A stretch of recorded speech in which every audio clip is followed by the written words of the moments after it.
today I'm going to be doing a floating cut crease, which I've never done before. So I have primed with my Marron Cream Blend Stick in white, and I'm going to be using the Mardi Gras palette by W7, which is a dupe of the Be Perfect Stacey Marie Carnival 3 Tahiti palette. What a mouthful. And if you look at the colour storing, they are essentially the same. So if you have that palette, you can do this too.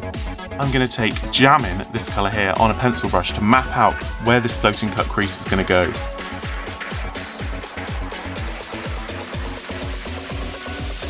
Now that that is mapped, I'm going to take Identity on a slightly fluffy, slightly dense. You can see the shape of it brushed there. And I'm going to go half over what I've done and half on the white that still exists.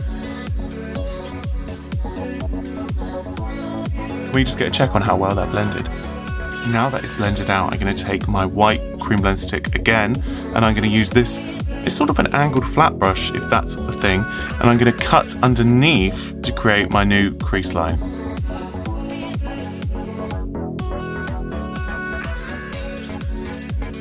And I brought that all the way down because I use it as my primer. I'm going to fix whatever's happening here and set it. To set, I did just use my Maybelline Fit Me Poreless Translucent. Now for the part that terrifies me. With Sapphire, this dark blue, I'm going to draw a miniature wing inside this space here. I don't know how to describe it, I'll just show you.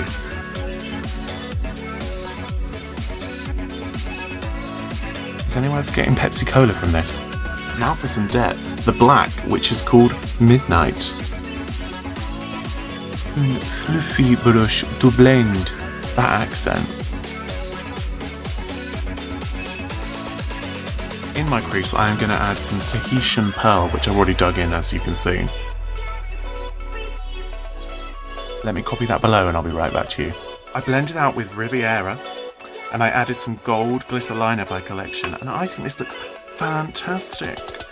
Oh my gosh, and with this wig, glam!